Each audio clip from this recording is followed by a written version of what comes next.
Good afternoon, everybody, and welcome.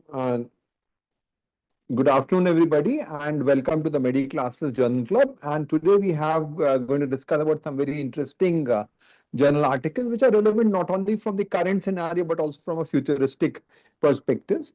Especially, we'll be talking about three key articles which have been published recently. One about the glycemic variability as to how we can identify that, particularly dysglycemia. Then we will have one talk which will talk about the mini puberty and how its progression goes from that perspective.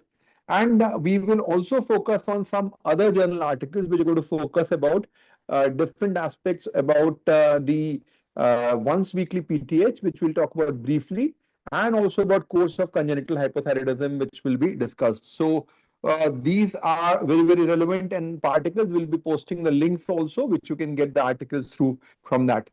The main aim, while really looking into these journals and these other areas, is basically to look at how they can change our clinical practice. So whenever we are looking at a paper, we have to decide about whether this paper demands a change in our clinical practice or not. So I'll request all these speakers to discuss about the applicability of that to our as well as other similar resource scenarios, whether this paper will make a change in our perspective or not. So first of all, we have to decide whether this paper is really valid or not. So what are the difference between validity and reliability, Dr. Alapan? Reliability is how much we can rely on the based on the data that is present in the paper, and validity is how much the clinical implication in that paper could change in the certain clinical. What is the difference between precision and accuracy? So which means if you rely, it may or may not be valid, but still you can rely on the paper.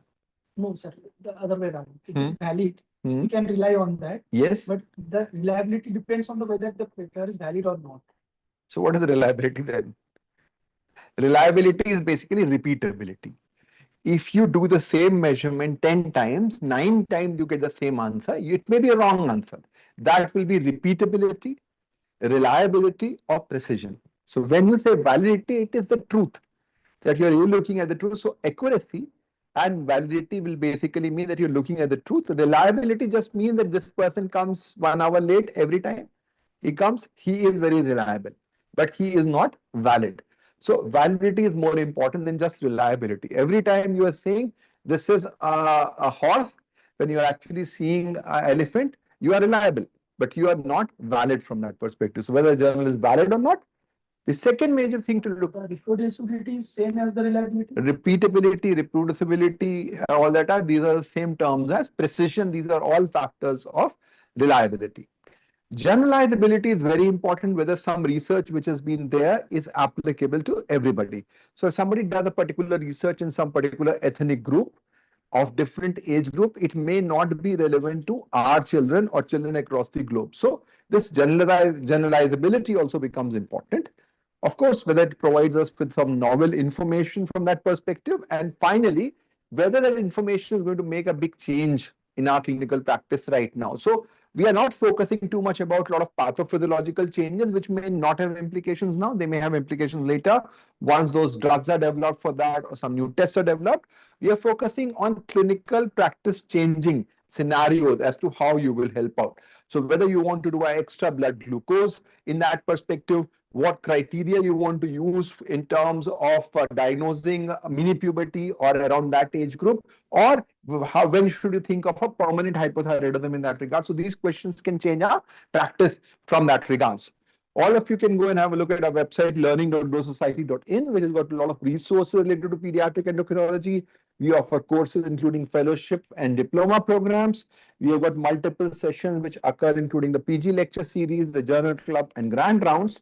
Our publications are there, and you can look at our mobile application, which provides realistic point of care guidance for pediatric endocrine disorders. So today we have got three major articles. The one is 1 hour value of glucose in OGTT, because we know that OGTT is something which is quite confusing and often the results are not reliable. So they are in fact not even reliable. So every time you do OGTT after a month, your results may be different. Forget about validity, reliability itself is a question. Then we'll talk a bit about mini puberty and the role of imaging, because a lot of patients that come to us at between 6 months to 12 months of age, how do we interpret their gonadotropin levels?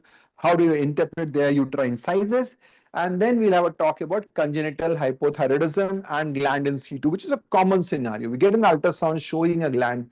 What are the likelihood that this patient will require for long, whether we will be able to revert it back or not? And then I'll talk about 4 or 5 new things, particularly technology related, which are really going to change out in that perspective. So we have got new ways in which there are AI models which can guide the management of thyrotoxicosis without even going to the physician. There are tools which can detect acromegaly just by change in voice, which is there. There's a novel PTH, a long-acting PTH, which is now going to be available, and salivary cortisol is going to emerge as a role for adrenal insufficiency. So there are a lot of things in store. We'll start off with Dr. Alappan, who will be talking about an interesting idea which aligns with his study, which is the role of 1 hour oral glucose tolerance test in children. Dr. Alappan.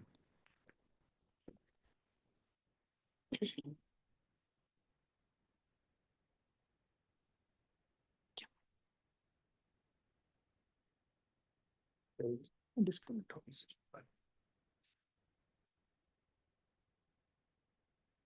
Yeah. Thank you, sir. Good afternoon, everyone. I'll talk about the role of 1 hour oral glucose tolerance test in children. So,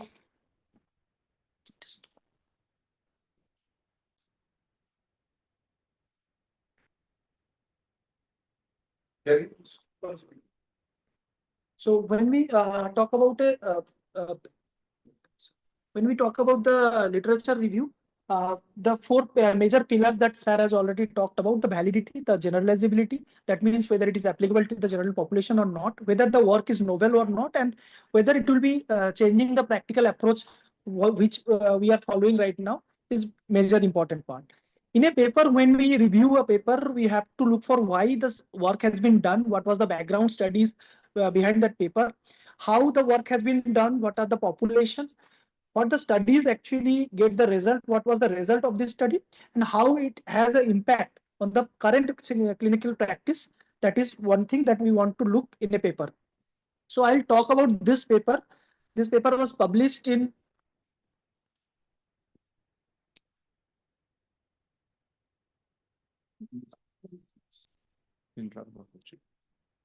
So I'll talk about this paper. This paper was published in 2023.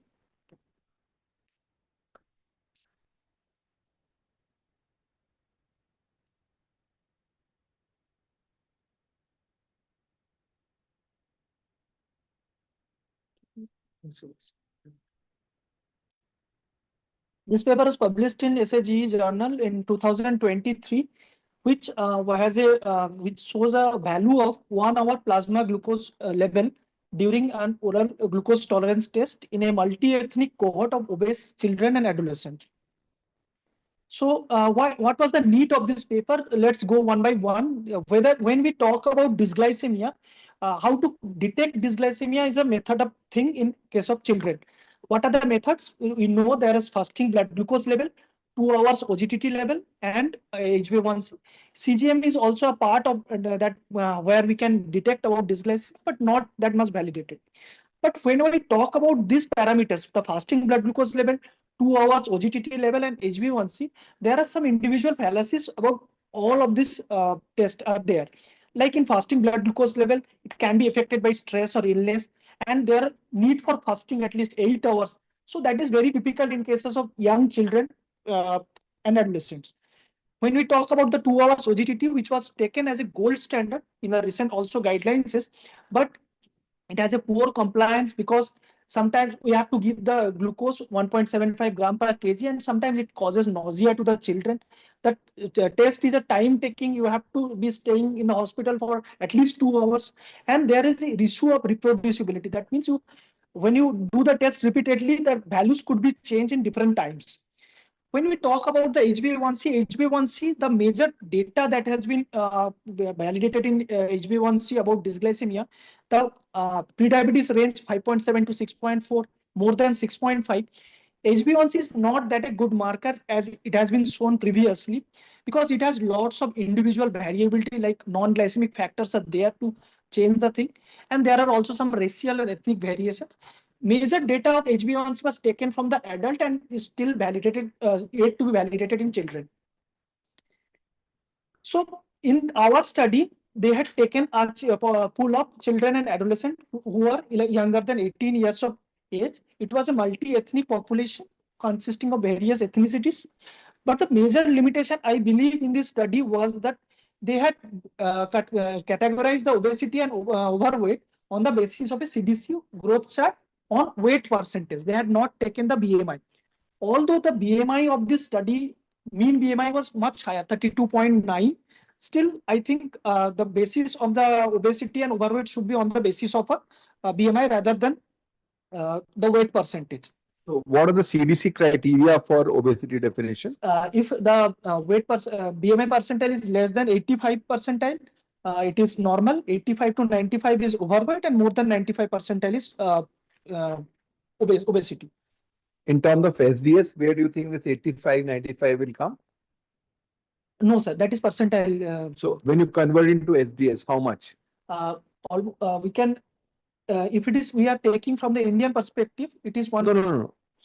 For this 85th percentile will be like? Like sir, 1.1, 1.23 around. 1.5, 1.6, because 1% is around 670 something. Yes. And then that 95, like 1.8, 1.8. somewhere around 1.8 SDS. So our cutoffs are somewhere around 0.6 and 1.3. Yes. So they are more stringent cutoffs in terms of the obesity. So roughly they talk about 1 and 2 as a criteria. Oh, okay. Yes. Moving on to the study design, they had taken 152 children and adolescents, among whom 32 due to the incomplete reports and other issues, they had excluded 33, and they had taken 129 children. It was a retrospective chart review. That means they had reviewed about the previous records, and they had gone through all the records, and from there they had studied this thing. It is a multi-ethnic study with a mean age of 13.9 years plus minus 3.3 and mean BMI of 32. How what the youngest age was? So they had not mentioned about the variance of the age actually. They had just given the mean age in the way, then not mentioned about. So generally, from what age would you like to start off with glucose screening? Sir, I would like to do in like 10 years or more. So somewhere around puberty. So 10 can be a surrogate marker. Yes. So we assume if you see 13.9 plus minus 3.3, it will be somewhere like 10 to 18 sort of a scenario. That's what. Yes, sir. Yeah. And the boys' percentage was 46.4, while the girls were more, 63.6%. They had done fasting blood glucose level, 2 hours blood OGTT level, 1 hour OGTT level, and HbA1c. Along with, they had seen for the metabolic parameters as well as some indices of insulin sensitivity and secretion, like HOMA-IR and Quickie methods. So if you see the baseline characteristic of the patient, I'm not going into the details, but one thing I think this is important in this study, that all the metabolic parameters they had taken is on the non-parametric side. They had given the median values and the 25 and 75 percentile actually. So probably the study population is so less and the variability is high. That's why we can't take it as a parametric one. And we have to go for the median values here also. So this is a heterogeneous population, yes, basically, of different age groups, which is this. So they are using the median values and not the mean values. So, and from here we can see the races. 3 races are mainly there: Hispanic and African American and Asian. There was no Caucasian population in the study was present in this. Moving on to the main thing that they had tried to look into this paper, the 1 hour age value in doing a ROC curve. So there were few studies before that, and there are also various adult studies where they have shown that sometimes 2 hours HbA1c value comparison to the 1 hour value was almost similar, and 1 hour value can detect early onset of beta dysfunction, predicts the type 2 diabetes well. A previous study done by Manco and et al., they had shown 132 as a cutoff. So they had taken 3 cutoffs, 132, 155, and an optimal cutoff, which they have got from the Iodines index, that was 155.5. the sensitivity and specificity both are very good if we consider the 155 range, and the positive predictive value are also very good in this scenario. Just hold on. So when you are saying there is a 80% sensitivity, what does it mean? That means it is highly sensitive to No, detect what does it mean? How many cases will be missed? 20 cases. Will be. So is that a good number? When you're screening, if you have 30 patients with diabetes, 6 of them you will miss. So this will be an important issue to go Yes, for. yes. Which is the curve which is in the top, which is showing like 100% area under the curve? That is, sir, PP values, 2 hours OGTT. The green one. The one in the top, which has got 1. The one which is in the top, if you see. The green color, sir. This one. Yes. That is PP, 2 hours value, 2 hours PG. So isn't that better? It was better, but their cutoffs, when they found a ROC curve by using 2 hours PG, the sensitivity and specificity decrease. Sensitivity is 100% in that, but specificity is not that good in 2 hours value. Because if you go by C, when you look at ROC curve, what does the ROC curve do? What is an ROC curve first of all? It is an receiver operative curve, which basically helps to determine the cutoff values. So what is it exactly? It tells about how a test is sensitive. No. How do you draw ROC curve? We have to take a gold standard for that. And based on the gold standard, we'll see for the values, which value will be the most sensitive and specific in terms of. So what is the graph on the y-axis? What is on the x-axis? Okay, the graph on the x-axis is the sensitivity, y-axis is the sensitivity, x-axis is the 1 minus specificity. It is. So what does it mean? This is the true positive, false positive. You're Yes. basically looking at that sort of a scenario. And how will you say this is a better test? If the area under the curve is more. More, yes. So if you look at the first curve, what is the AUC? It's 1. 2R is 1. 1. So 1 is supposed to be a perfect test. Yes. So I don't know how they would get that, because that means that in every case, it is the best test. It should have a very high sensitivity and specificity. So if I go by this picture, there is no doubt that 2R value will be the best picture. Both from sensitivity and specificity. I don't understand how they can say that specificity was wrong, because when you're saying AUC 1, it means it's a perfect, it's just the gold standard basically. Now, if you look after that, what you're seeing is that 1R is having 91%, 0.919, which is it is better than others. Yes. But 2R value seems to be better. So that is something which is very, very clear coming from there. Now the issue is, when you're doing a OGTT, would you want to have more sensitivity or more specificity? It is a screening. Yes. It is a confirmatory test, gold standard test. So in obese children, you're doing it in all obese children. So is it a screening or a confirmatory test? In obese children, it is a screening. It's doing a screening in everybody. Yes. So I think the first aim is not to miss children with obesity. So I would have a problem of a test with having just 80% of sensitivity. Maybe they haven't mentioned if you combine both fasting and 2R, what happens then? That could be another scenario to look at. This study hasn't done about this combination thing actually. And if you look by this data, I will say 100% sensitivity specificity will be there. Now, the other interesting thing which I am finding it difficult to understand is that when you say area under the curve, the area under the curve for 1R value will be the same, whatever cutoff you use. How are you saying different AUCs for the different cutoffs? Because AUC is for the whole curve.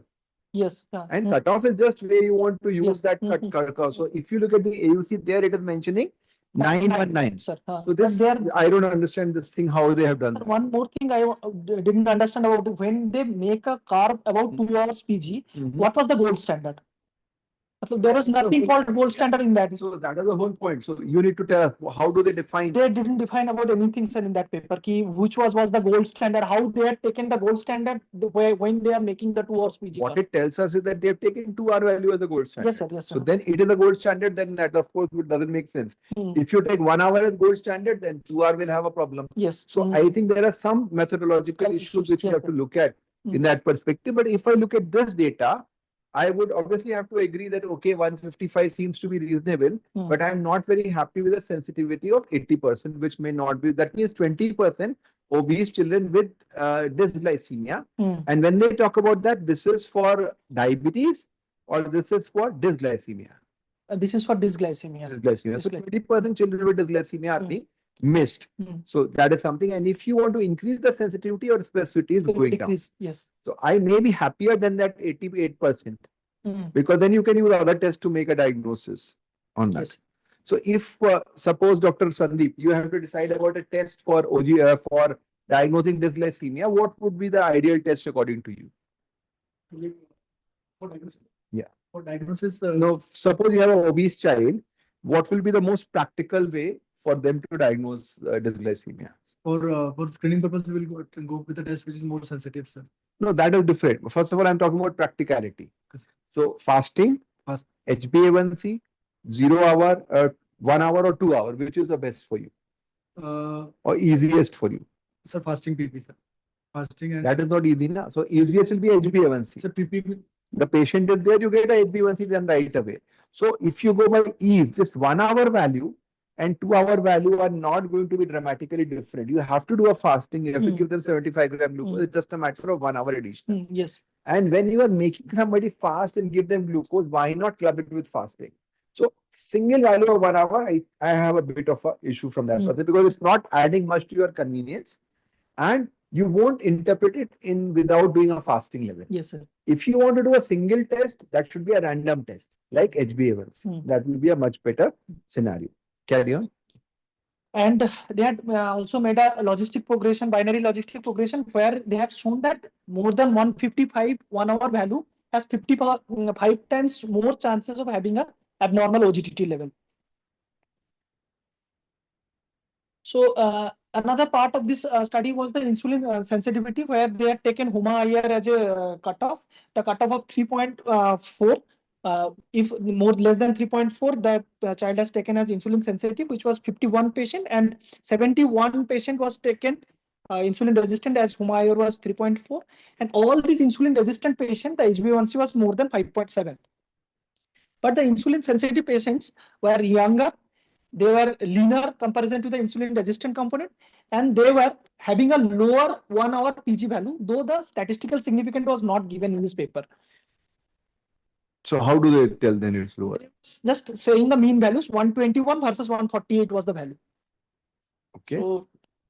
So maybe with age, you may have to have a different cutoff for HOMA as well. Because as somebody is becoming older, somebody is entering into puberty, then of course insulin resistance will vary. It is a physiological insulin resistance. So this again is a tricky issue. Carry on. So the main conclusion. And when you say everybody there was more than 5.7, you should also see, you have to look at the odds ratio. What is the odds of having a HbA1c above more than 5.7 with a HOMA-IR more than this thing? That could be a much better way to go forward. So overall, if I go by this study, I'm not very impressed by its study design. Yes, sir. And they more important because they haven't told about the gold standard. I think the gold standard for them was OGTT. Yes. And especially the 2-hour value. So, when the gold standard is OGTT, it is very difficult to interpret OGTT level at the same. So what they are trying to say is that instead of doing a whole OGTT, if you just do the 1 hour value, you may be good enough. Yes, yes. Something like that. For GNRS accumulation test, recently I had reviewed a paper in which they talked about 0, 30, 60, 90, 120 minutes of readings. But what they found that if you look at 60 minutes, it has got the highest diagnostic accuracy. Like our bone age sites. If you say 13 sites are there, we're looking at 5 sites because they are the best. So you're trying to cut down. So they are saying if you just do 0, 60, you will do good. Same, they are saying that instead of doing all that, you can do it 1 hour. Yeah, that's the main message they're trying to make. And since it's a retrospective study, obviously you don't expect the robustness of design. They are also having a prospective study in here where they are clubbing all these things. Impair fasting glucose, impair fasting plus IGT, impair fasting plus 1 hour value. And they are not saying that the result has been come, but probably that result will come later on. So the 1 hour glucose value as per this study was almost as effective as 2 hour value. And they sense it more practical in the sense that the time requirement is less in cases of children. And this study also tells about that the revising the guidelines, which a few years back, Dr. Bergman has reviewed that whether this 1 hour value could be a cutoff for the dysglycemia or not. And they had also suggest that this value could be a early detection and prevention for type 2 diabetes, though the follow-up data was not present right at the publication. How do you define a cutoff of glucose?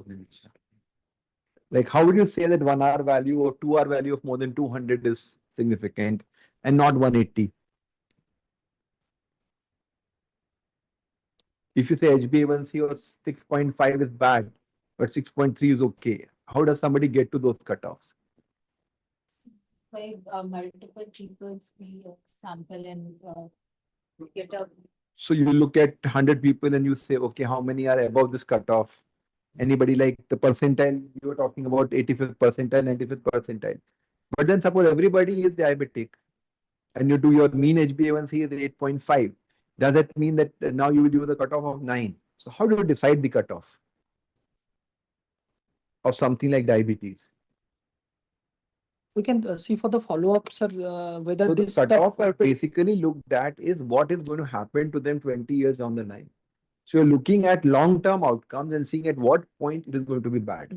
So just by switching 1 hour value or 2 hour value, you don't have that long-term outcome. That's what you're trying to say. Yes, sir. Is that we don't have the data. What you're looking, so in that case, your 2 hour will always be gold standard. And then you're trying to see, okay, this is also as good as the 2 hour value. This is what they are trying to say. Yes, sir. Carry on. So there are two similar studies. One was published in 2011 and one is 2016. The first study, the second study is 2016, where they had taken almost 138 people doing the same thing, and they had given the similar thing. But they had not mentioned about whether the single parameter is good or whether we can use for the combined parameters. In this study, they had also studied for the combined parameters too, but they can't conclude whether it will be better than the single IGT or OGTT. In the second study, first study that was done in 2011, the solar study, it has a follow-up year of almost 5 years and more, and they had seen a greater deterioration of the beta cell function with high 1 hour value that was 155 in the both studies. What they're trying to say is that if you have a high 1 hour value, it may be an indicator or a predictor of worsening beta cell function over time. Over time, yes, sir. They have given this curve. They have shown that initially they are almost similar. The beta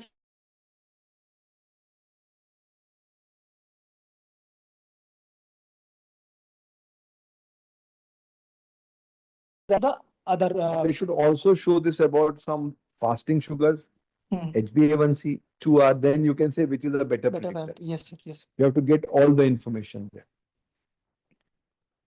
So this is a retrospective chart review, and we are reviewing about the glycemic parameters and the insulin sensitivity. We are having up children and adolescent less than 18 years.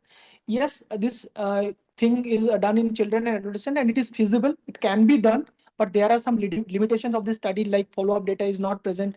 The study design was not appropriate in this setting, or the number of study population is very less. 129 they had studied. The obesity criteria was not that stringent. So they had also planned for this prospective ongoing study. On this, they will be having single parameters as well as combined parameters in the future.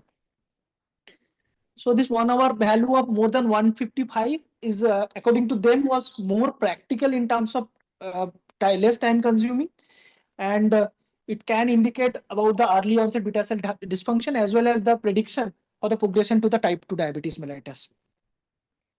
Would you now recommend 1 hour value in everybody? I'll still wait for the follow-up data which they are studying, or I want to go for another follow-up study where they will give a total value of like 5 years, 6 years duration.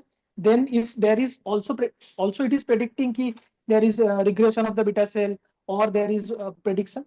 Till right at this point, sir, I don't think it is that much of good test in comparison. The problem of these ones are that you don't have a gold standard separately. Yes. Which is looking at. Thanks, Alap. Thank you, sir.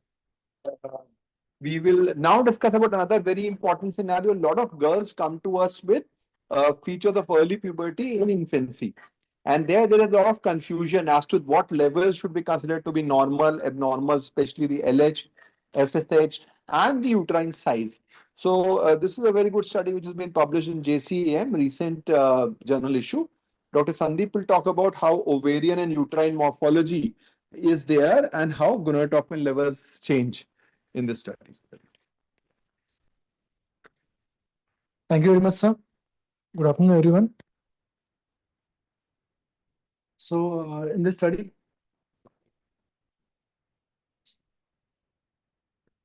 okay.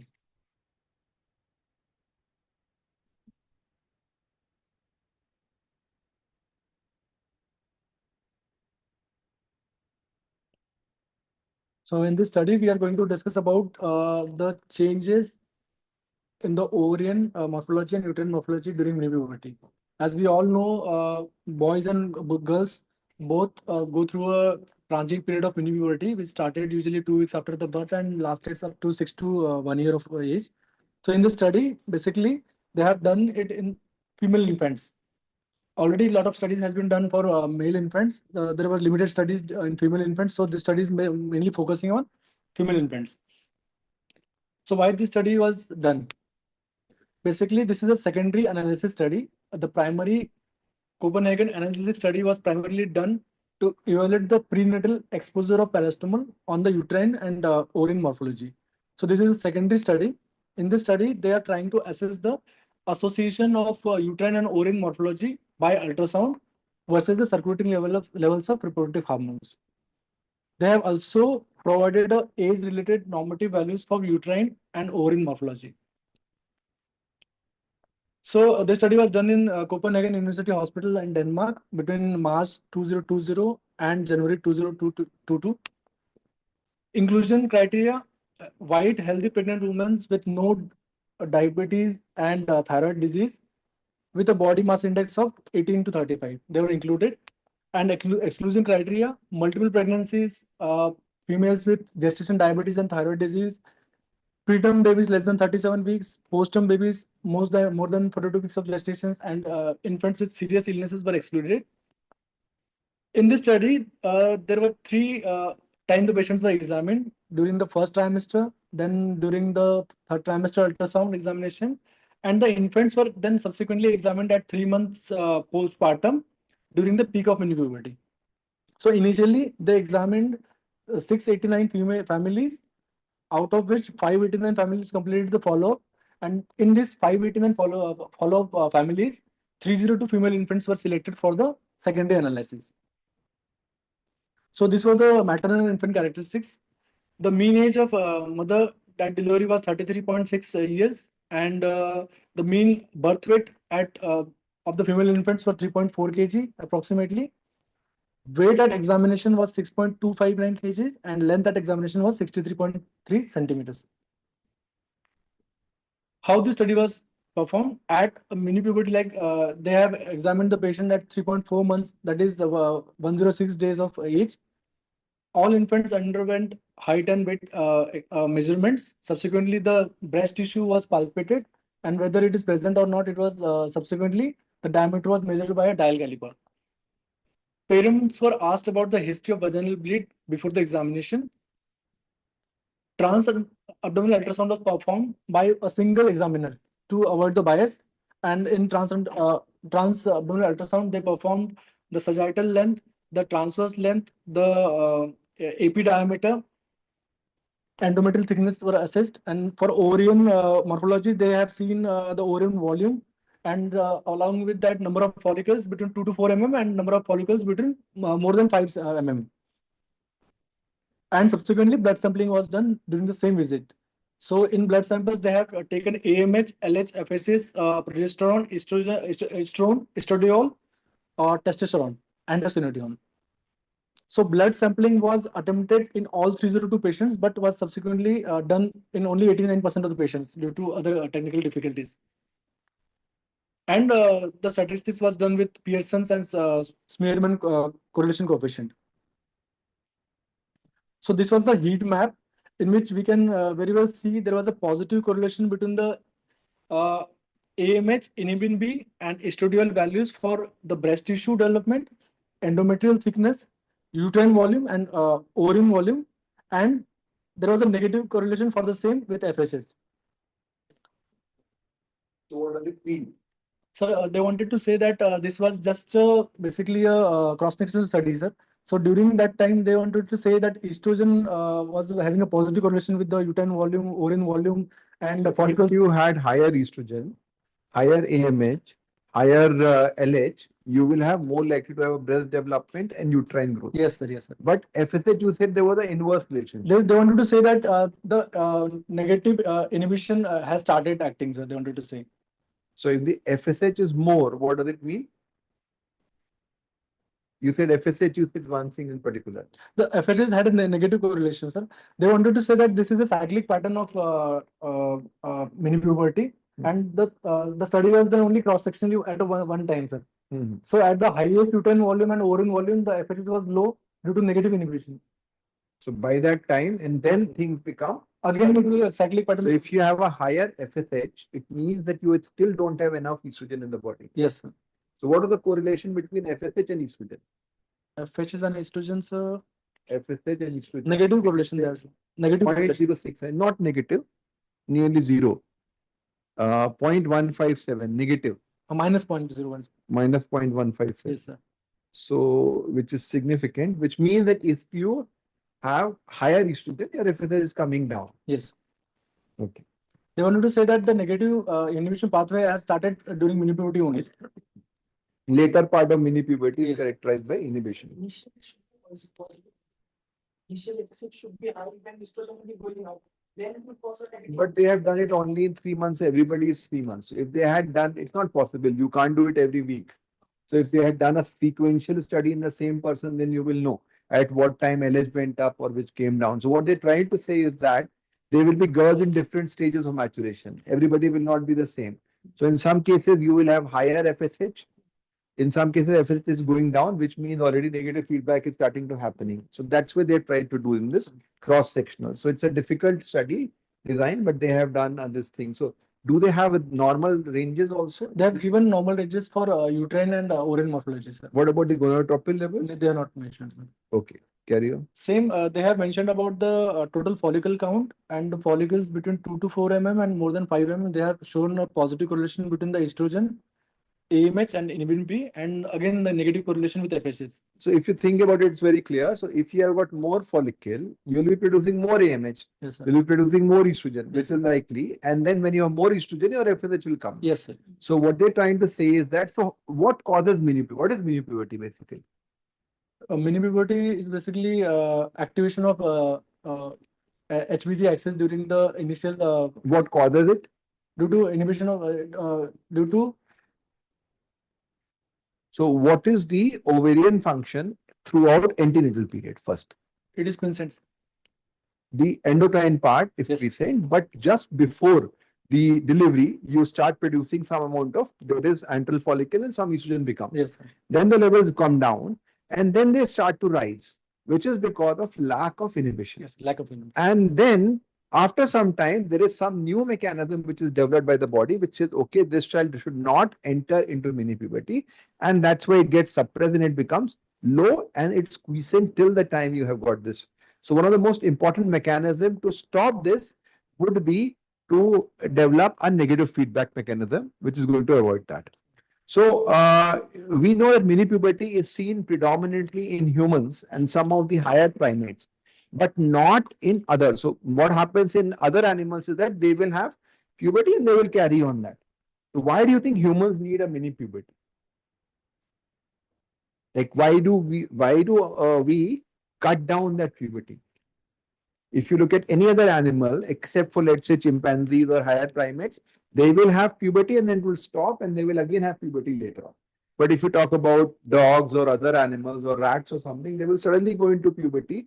They will not stop it and they will have fertility and they will carry on reproducing many times.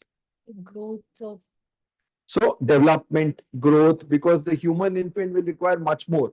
And if you give them time, they will be able to do more. So if you think of that concept that you don't want them to reproduce directly, something like brahmacharya, grahas, that sort of a scenario is there. So it's giving time for them to grow. And what is the endocrine basis or let's say anthropological basis of menopause? So we talked about mini puberty. Why is menopause there? It's not there in many other species. Why do humans have menopause? Mother and daughter should not be at the same time. They should not. So human child requires much more care as compared to other animals. Other animals, you see, they will be born and they'll start walking and they'll themselves feed. But human newborns and infants will take much more care. So this whole mechanism has been evolved that the grandmother has a menopause, so they are not going to caring for children.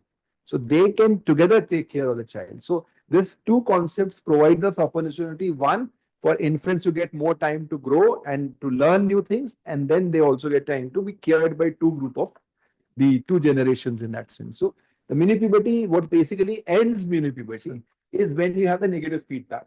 So what they're trying to say is that when your estrogen goes above a particular level, your negative feedback starts happening, and then FSH comes down.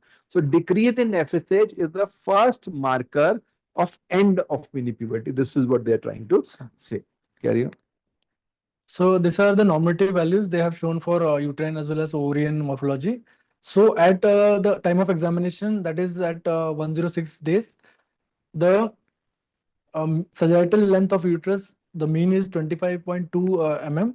AP diameter is 7.5 mm. Transverse length is 12.8 mm. The mean endometrial thickness is 2.4 mm. Uterine volume mean is 1283.4 millimeter cube. Yeah, just hold on. So if you compare this to a pubertal girl, how do you compare that? What is the normal uterine volume in a pubertal girl? When would you say that this girl is now into puberty? Yes, 3.26. 2 ml. So this is clearly going somewhere around 1.2. So this is in millimeter cube. Endometrial thickness 2.4. It is pretty big. Yes, Above sir. 3 mm, you start saying that, okay, this is significant. Millimeter size, that is somewhere around 34 millimeters, while it's going 25.7. So what you're saying is that this is pretty close to what you're seeing at the time of actual puberty. So what it means, as I always say, is that you will not miss a uterus in a girl if a radiologist is doing it properly. So these are pretty high figures. And after that, if you follow them up after 2 years of age, they will have shrunk Yes. by that time. And the breast diameter, they are saying 8.6. Now, how many of them actually had a thilarchy? Do they mention that? B2 or So something like that? no, they have not mentioned. They haven't mentioned. They have But- given this diameter of 8.6 mm as an average, sir. And palpable gland tissue is there, na? 245. 81% have this. 245 clinical have a palpable, palpable. yes, So yes. 81% do have a Clinical thilarchy, clinical, which is very, very significant. And the other figure, as you said, 5.6% have had a vaginal. vaginal bleeding, yes, sir. So this clearly shows that what we often encounter is that this is something you will obviously be there.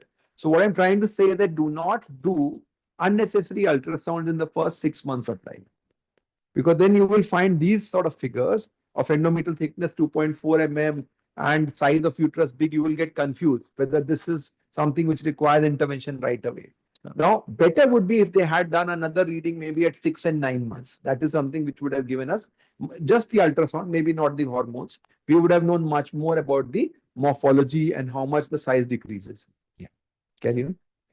About the ovarian volume, ovarian morphology, the mean ovarian volume was 268.3 millimeter cube, and the total follicle count of both ovaries were 4 mean, and between 2 to 4 mm it is 2, and more than 5 mm it's 2. So this is the typical multicystic or later on you call it microcystic pattern of you have smaller follicles, but there are multiple follicles which are there. So this is something again which should not be confused with pathology. Of course, ovary assessment at this stage is very, very difficult when you're doing a transabdominal one. Uterus is easier. Sir. Carry on. So the impact of study, HPG axis is active during mini puberty. So from this study, normative values were derived about the uterine and ovarian morphology, which can be used in the clinical reference while treating patients of or evaluating patients of DSD. Also, this same normative value can be used in the cases of early diagnosis of ovarian insufficiency. Which is very, they want to diagnose it at 3 months. So that is like too early for ovarian insufficiency. But I would say it will be more relevant from mini puberty perspective that often we get girls with hilarchy. What sort of cutoffs may happen? So, They are not given about the. That- like They're talking, I don't know, they must be talking about some particular scenario. Yeah. Carry on. strength of the study, the large sample size was taken, which was 302 term female infants. Transabdominal ultrasound was performed by a single examiner, eliminating the bias. And highly sensitive hormone assays like liquid chromatography, mass spectrometry was used in estrogen, progesterone, testosterone, and androstenedione. And the limitations were like it was a cross-sectional study. and it limits the ability to assess the cyclic pattern of these changes over time. Again, all participants were white, so this study cannot be generalized to other ethnicities. And in many patients, incomplete imaging was done. Like in many patients, only one ovary was visualized, and the same data was extrapolated to the other ovaries. So this was the other limitation. And one more very important limitation was all girls included in the studies were term female, and this cannot be applied to preterm infants. Conclusion: HPG axis is active during mini puberty, and also the negative feedback mechanism is well established during mini puberty. Correlation can be made between circulating gonadotropin, ovarian hormones, and uterine and breast tissue development. I think the problem with this study is that there will be so much variability in the gonadotropin levels and estrogen levels because they are at different phases. They Sure. can't give a cutoff. Sure. So somebody is starting mini puberty, somebody is in mid mini puberty, somebody is ending. So LH levels may be anywhere between 0 to high. So that's why they can't give a proper cutoff on that, which is a known phenomenon. Regarding preterms, we know that their LH-FSH levels are very high. This is a known phenomenon. So that again is important. So I think the main message from this study is that uterine size can be nearly equal to a puberty girl in somebody with mini puberty. So be cautious. And that is not going to go off in few months. So even at 9 months, 12 months, you may see some endometrial thickness. Do not get too scared about that. It may be part of evaluation. Ovaries, I am not too much a fan anyway of transabdominal to get ovarian. It doesn't mean much. And ovarian insufficiency, of course, is the far-fetched cry to diagnose at this point of time. So, just have a question. This study will help in clinical practice. So we have already the gonadotropin levels. We know that. It can be helpful in the morphology if you find somebody who has endometrial thickness of 1 mm, 1.5 mm, uterus is reasonably big, then you can ignore it. This is the role it could be. If, however, your estrogen is very high, LH is very high, there is menarche, and there is a much bigger uterus, then you can think of it. But milder cases, often this will not be there. And I would be more interested at 9 months rather than 3 months. 3 months is anyway, nobody is going to judge on that. Thank you, sir. Okay, thank you. So we have discussed about this very interesting case. The next study is another very relevant one, which is the role of how do we reevaluate somebody who has congenital hypothyroidism on follow-up. So Dr. Nimisha will talk about this study. Thank you, sir. Good afternoon, everyone. I will review the study published in JCM in 2025 by Lusa Pignata et al. On clinical course of congenital hypothyroidism with gland in situ and necessity of L-thyroxine therapy after re-evaluation. It was a retrospective cohort study with they included 77 children which were born in between 1987 to 2018 with gland diagnosed as congenital hypothyroidism with gland in situ. The children with chromosomal abnormalities, thyroid gland agenesis, dysgenesis, and hypoplastic thyroid gland, ectopic thyroid gland, or those having central hypothyroidism or transient forms of hypothyroidism which resolved within 1 year of life were excluded in this study. Their objective was to evaluate the long-term clinical course of such patients and the proportion of patients in which the therapy of LT4 can be discontinued after reassessment. Their follow-up period was interval between first and last visit to hospital, and it should be more than 6 months. It was a study design. They included 77 children in this study, male being 43 and female were 34. Which were diagnosed as congenital hypothyroidism, and gland was confirmed with neck ultrasound or iodine 123 scintigraphy. After 3 years of age, only 55 children were left to follow up. In them, the LT4 was stopped for 4 weeks, and after 4 weeks, thyroid function test along with anti-TBO antibody, thyroglobulin antibodies, neck ultrasound, and iodine 123 scintigraphy was evaluated. And patients were divided on 3 groups based on the thyroid function test, as those having TSH less than 4 were considered as euthyroid, between 4 to 10 as hyperthyrotropinemia, and more than 10 as hypothyroidism. This was the flow chart. The 77 patients were included, 2 were excluded because they were transient hypothyroidism. At the end of 3 years, there were 55 children left. Among them, it was seen after stopping LT4 for 4 weeks that 18 were euthyroid, which is 32.7%. 40% of them were are falling under the group of hyperthyroidopenia, and 27.3% were under hypothyroid group. What they're suggesting is that patients who have hyperthyroidopenia, most of them are going to relapse. Yes, sir. So somebody whose TSH is more than 4 to 10, or their protocol was such that 4 to 10 they will treat. No, sir, they have not treated. Okay. More than So, 10 they have but most of them would probably progress. progress. Yes, out of 14 and 24 are there. So this is Among within long follow-up, only 49 people, children were there after suspension at last fall. at last follow-up. 6 patients which was dropped, them was euthyroid or Lost to follow up. Lost to follow-up. They will tell in the next slide, I think. The group was 15 patients were hypothyroid with median age of 6.46 years and median TSH was 19. And this TSH is that diagnosis. This at diagnosis, sir. First TSH. First diagnosis. Okay. The therapy, no, sir, this was after Second, stopping. reassessment. At reassessment. The therapy was reintroduced in all of them. On long-term follow-up, the one was lost to follow-up and the 13 of them was continued on treatment and one became euthyroid. The group having hyperthyroidopenia, the median age was 4.94 with median TSH of 5.55. On further evaluation, the therapy was stopped in 5 patients and on further follow-up for the long at the end of the study, 2 continued treatment while 3 there was no need of treatment. And the therapy was continued in 17 and in that also the 6 does not require treatment after long-term follow-up. And in the euthyroid group, which included 18 children, the therapy was stopped in 15 and in them the 2 required treatment on long-term follow-up and the therapy was reintroduced in 3 of the patient and on long-term follow-up only 1 required treatment. So what does it mean? That if your TSH is less than 4 or in the normal range, you have around 20% chance of developing hypothyroidism. While if it is in between, you have around 40%.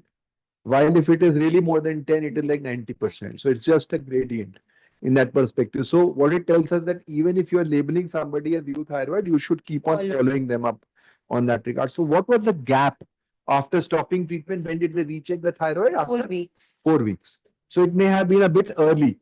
So if they had checked after 6 weeks, maybe many people might have been picked up on that. What are you saying?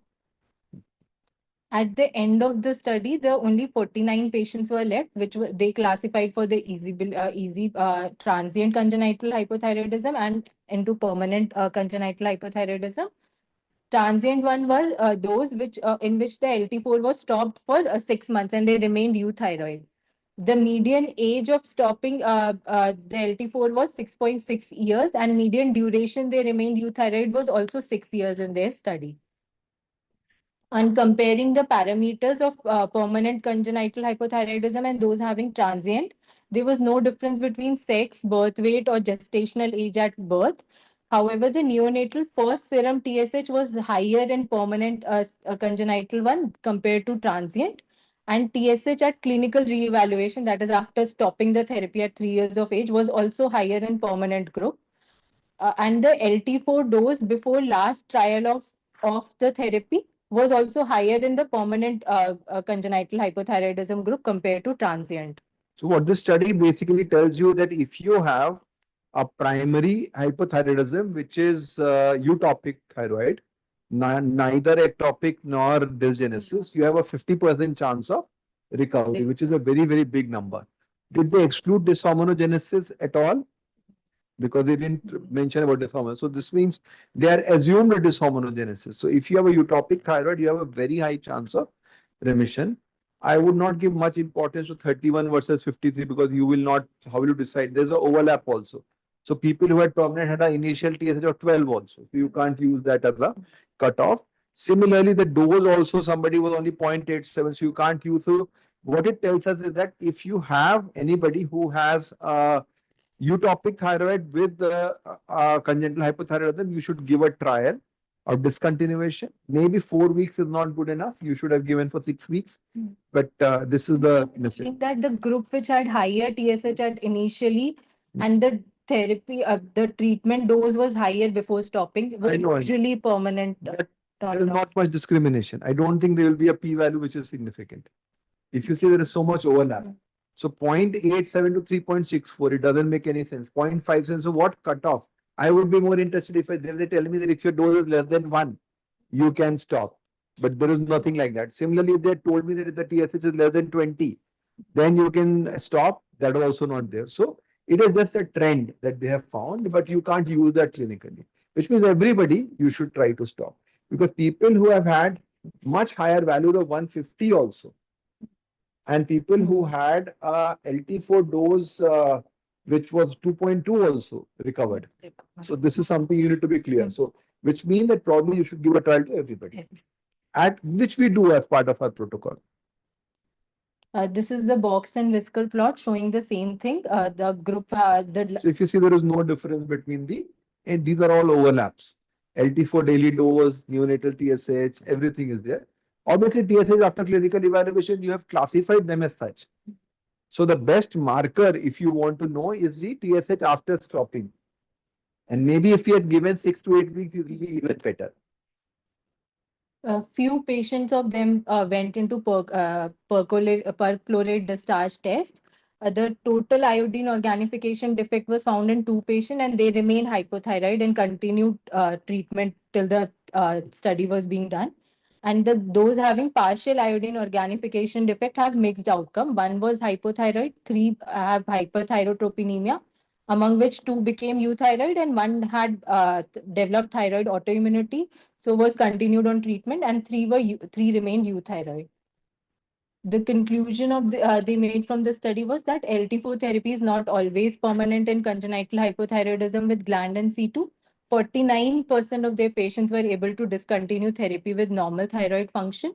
There was no difference in neonatal TSH, birth weight, gestational age, or sex between transient and permanent congenital hypothyroidism. TSH level was significantly higher in permanent as compared to transient congenital hypothyroidism, and LT4 dose before trial of was higher in permanent congenital hypothyroidism. And some patients may develop hypothyroidism even years after initial euthyroidism. Therefore, there is a need of long-term monitoring. The limitation was it was a retrospective study, single center study. No comment on growth and neurodevelopmental outcome of children was made. They took a lower neonatal screening TSH cutoff. The cutoff was progressively decreased as the year progressed. During the period of 1982 to 2002, the 20 was the cutoff of TSH. And between 2003 to 2015, they took 15 as the cutoff and 15 to 16 as 10, TSH 10, and beyond 16 as 9 milli. Do you think this caused more transient in this case? Yes, sir. But to answer that, you need to know how many of them were actually between 9 and 20. Because even more than 150 also you are saying they're transient. So this may be a factor, but may not be a very important factor. Even if they were using 20, many of them will still be transient. So that is very obviously transient means there is some problem there. So they can have TSH anything. I have seen patients with maternal TRAB antibody TSH is more than 150. Somebody with iodine problem, amiodarone, they can have very high levels. But then later on how they behave will be a much better scenario. So what, Alappan, you think are the major pointers towards a likelihood that this could be a transient form, or you will be able to take off the dose? Lower dose requirement, initial the TSH, the initial cutoff TSH lower limit, the gland institute presence of the gland, whether present or not, any maternal history of hypothyroidism, whether present or not. And the TSH never goes up during follow-up. Yes. And the TSH has gone up again on follow-up, then transient becomes very, very less likely. You don't need to give a trial in that case. So if 9 was taken, so the chances of false positive Yeah, things are. but that did not make, because you saw 150 also recovered. So the strengths of the study was they took a moderate sample size of 77 children. There was a long-term follow-up study. The clear outcome classification was done into transient and permanent congenital hypothyroidism. The key messages we got from the study is that thyroid function monitoring over the year is essential in children with congenital hypothyroidism with gland and C2. Trial of therapy at three years should be done to evaluate the true need of long-term hormone replacement therapy. And after discontinuation also, a patient should be followed up with thyroid function tests as they may become hypothyroid again. The relapses of moderate hyperthyroidopenia is seen during puberty and pregnancy. Thank you, sir. Thanks, Nimisha, for covering this important topic. So I'll now quickly go through a rapid fire of, I think there are 4 to 5 good articles which were there, which may be relevant from clinical perspective. So this is something which we often find difficulty in somebody who has an issue in cortisol binding. We always talk about that if you have a CBG binding issue in Cushing's, then you can use urinary free cortisol or salivary cortisol. What about adrenal insufficiency? So some lady, as we were discussing that day, somebody is already on estrogen. How do you assess that? Somebody who is having liver disease, how do you diagnose that? So this study really looked at whether salivary cortisol has a good marker as far as adrenal insufficiency is concerned. We all know that salivary cortisol has been used for diagnosis of excess, but what about deficiency? So when you look at this graph, you're seeing salivary cortisol on the y-axis and serum cortisol on the x-axis. There seems to be a linear relationship. And after a particular level, once your cortisol level goes above 500, the relation is much more steeper. Before that, the relationship is not very good. What does it mean, Alapan? Is it better for excess or is it better for deficiency?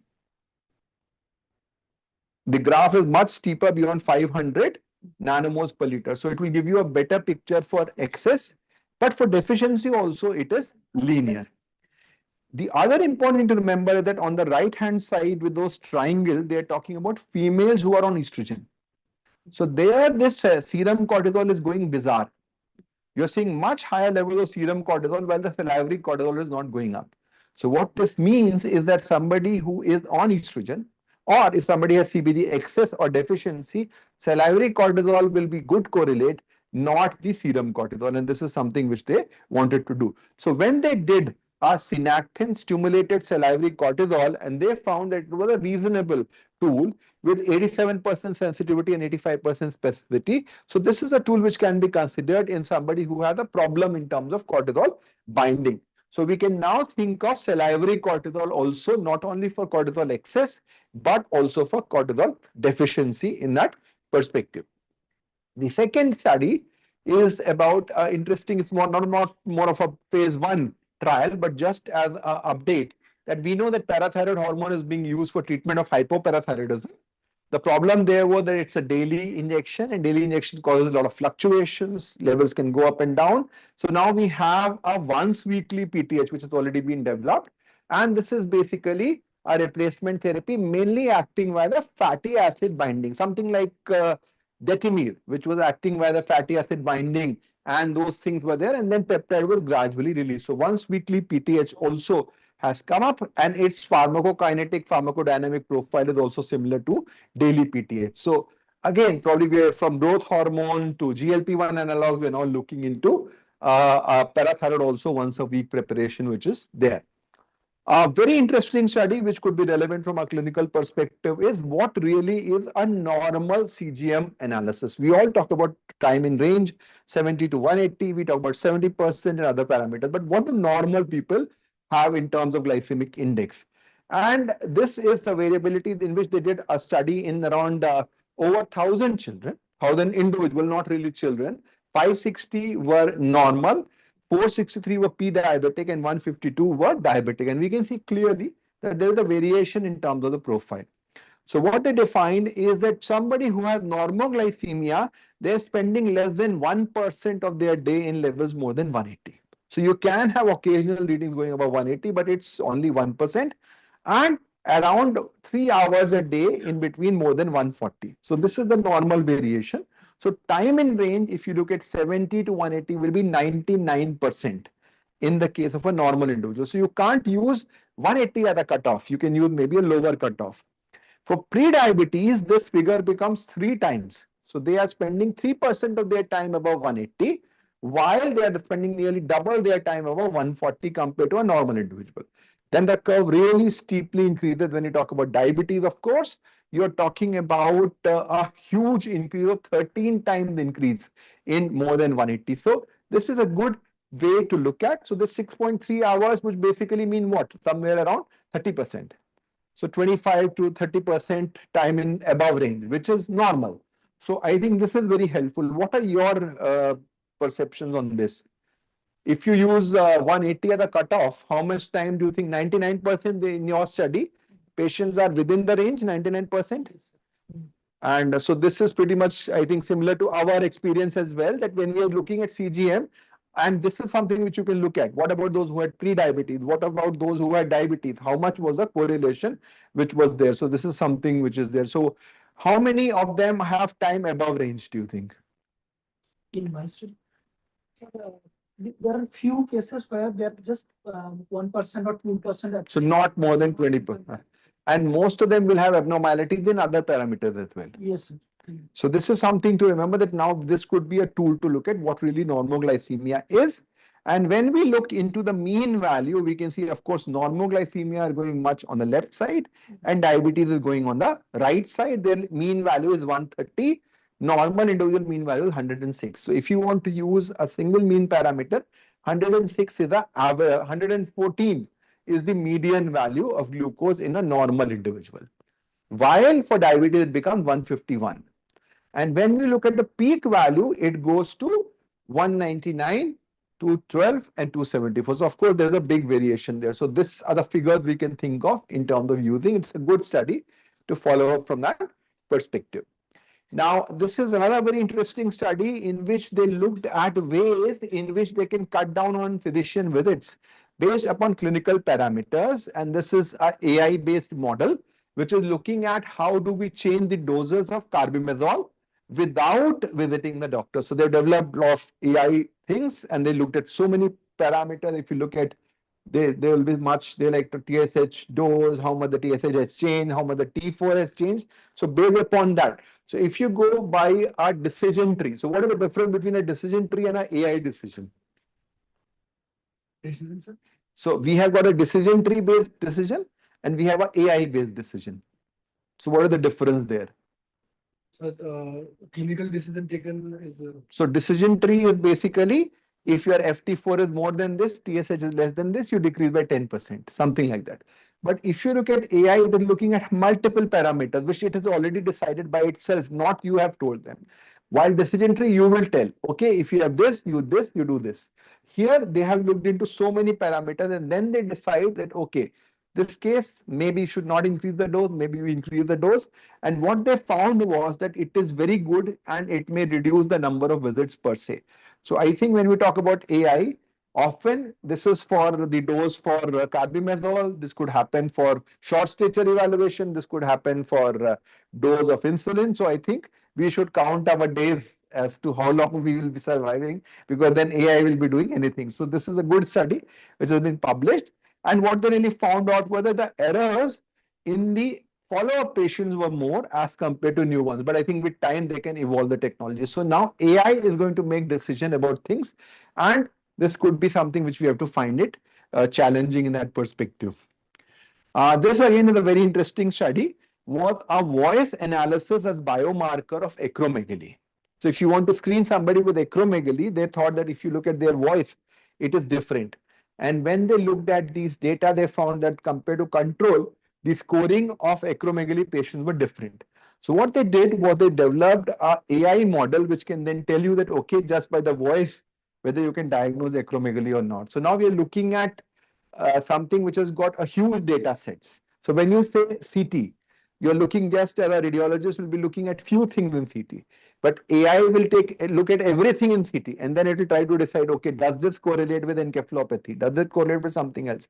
So by voice, they are going to detect with acromegaly, and I'm sure a lot of things will happen. So maybe by picture of a child, they will tell you that, obviously there are tools which tell you about phase 2, all those things. But I think many more details will come up from that perspective. So this is something which we need to be aware about. So we try to cover all those interesting topics. So all of you can go and have a look at our website.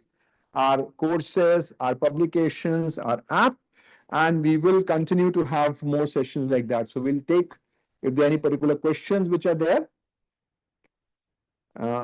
If there are no questions at the moment, we'll then probably stop the session.